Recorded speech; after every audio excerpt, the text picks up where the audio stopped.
Thuis heb ik nog een aanzichtkaart waarop een kerk, een kar met paard, een slagerij, J. van der Ven. Een kroeg, een juffrouw op de fiets.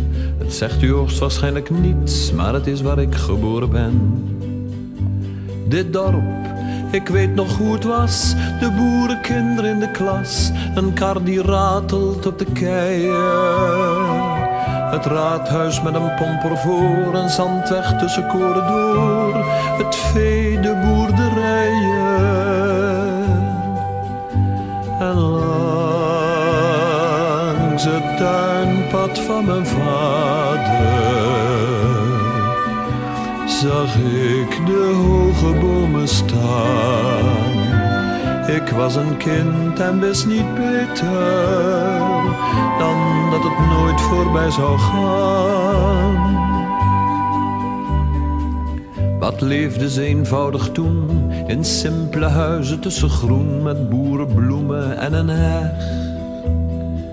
Maar blijkbaar leefden ze verkeerd, het dorp is gemoderniseerd en nou zijn ze op de goede weg.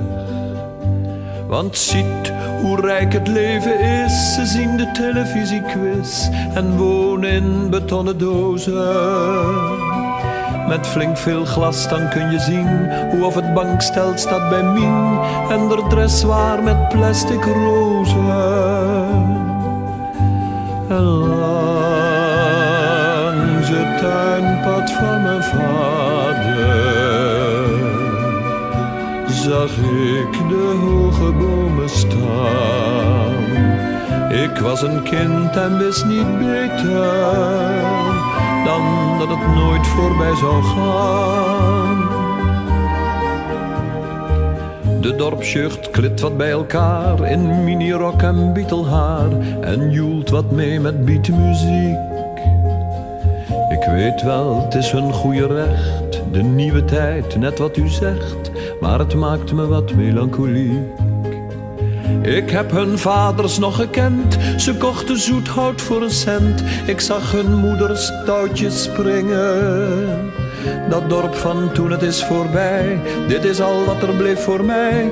Een aanzicht en herinneringen.